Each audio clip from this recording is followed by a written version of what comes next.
Yeah, so I got Tyler as the videographer today. Yeah, this is a really, so we'll go out in the yard here in just a little bit and show you how to do the alcohol wash. We started carrying these in the store. In the past, I was more reliant upon using sticky boards. And personally, I think, at this point, with as virulent as the viral issues are, it's probably not a bad idea to use both methods. But one of the guys challenged me, one of my colleagues, and I think too, wasn't Tyler the guy from the BN4 partnership that we just became members of? They use all alcohol washes. And so the whole idea is the sticky board, you're sampling the whole colony, but depending upon what treatment you're using to check and see what the drop is in 24 hours or 72 hours, whatever.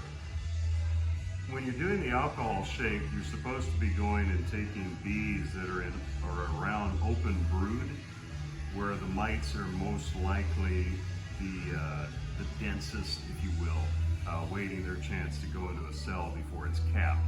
And so anyway, so I was talking to a friend of mine who's been a great beekeeper for probably 40 years.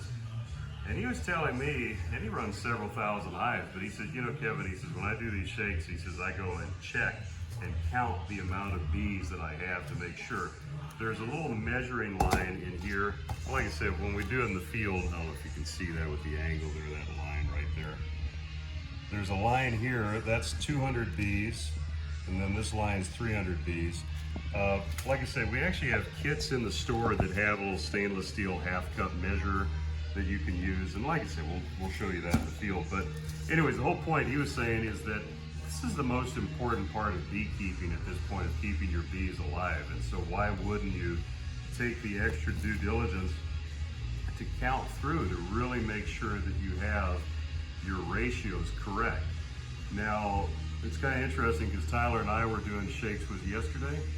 Yesterday, I think it was yesterday, maybe before. And we were pulling like 1% or less. So, I mean, you're looking at like, we'd have one mite. I think, what was the one that we had 2 mites for 300 bees?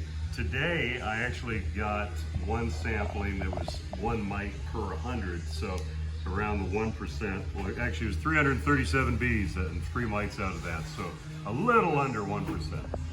But at this point, anything 2% or above, that's your treatment threshold. So if you're seeing 2 mites or more per 100, you need to look at treating.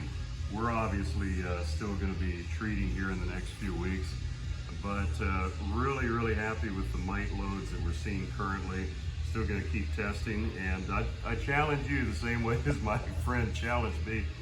Count your bees, count the bees you did in the wash, and make sure that you've got what's your number and what's that percentage ratio of mites that you've gotten off of that. So anyway, catch you in a little bit. Thanks, Tyler, for the excellent videography. And he did a great job on my makeup. I really